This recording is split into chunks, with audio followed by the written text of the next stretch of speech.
កូនជាទីស្រឡាញ់ពេលដែលយើងកើតទុក្ខកើតការមិនសប្បាយចិត្តឬមានបញ្ហាជីវិតកើតឡើងវិធីដោះស្រាយដែលល្អជាទីបំផុតហើយចាំបាច់ត្រូវឲ្យសម្រេចជាដំបូងគឺការទូន្មានចិត្តយើងត្រូវទូន្មានចិត្តឲ្យបានល្អជាមុនទៅបន្តការដោះស្រាយបញ្ហាផ្សេងបានទៅតាមក្រោយរឿងខ្លះគ្រាន់តែទូន្មានចិត្តបានប៉ុណ្ណឹងគ្រប់រឿងក៏បញ្ចប់ហើយស្រេច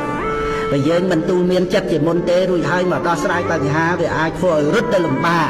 ព្រោះថាបើយើងមិនបានទូន្មានចិត្តទេនោះយើងត្រូវដោះស្រាយបញ្ហាដោយលោភៈទោសៈមោហៈឬដោយកាយទុច្ចរិតវិជ័យទុច្ចរិតមនោទុច្ចរិត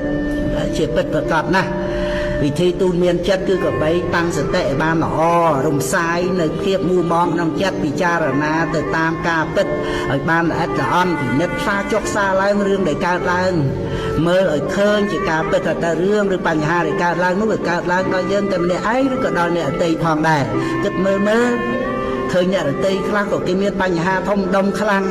ជាងយើងទៅទៀតហើយរឿងបែបនេះវាជារឿងប្រកបធម្មតាគ្រប់ជីវិតមែនឬមិនមែនបើយើងគិតទៀងទាត់ចារណាសពគ្រប់ឃើញច្បាស់តាមចតិរបស់សង្ខារឃើញថាវាជារឿងក្នុងលោកនិងជារឿងរបស់លោកដូចនេះឈ្មោះថាយើងមើលឃើញសេចក្តីពិត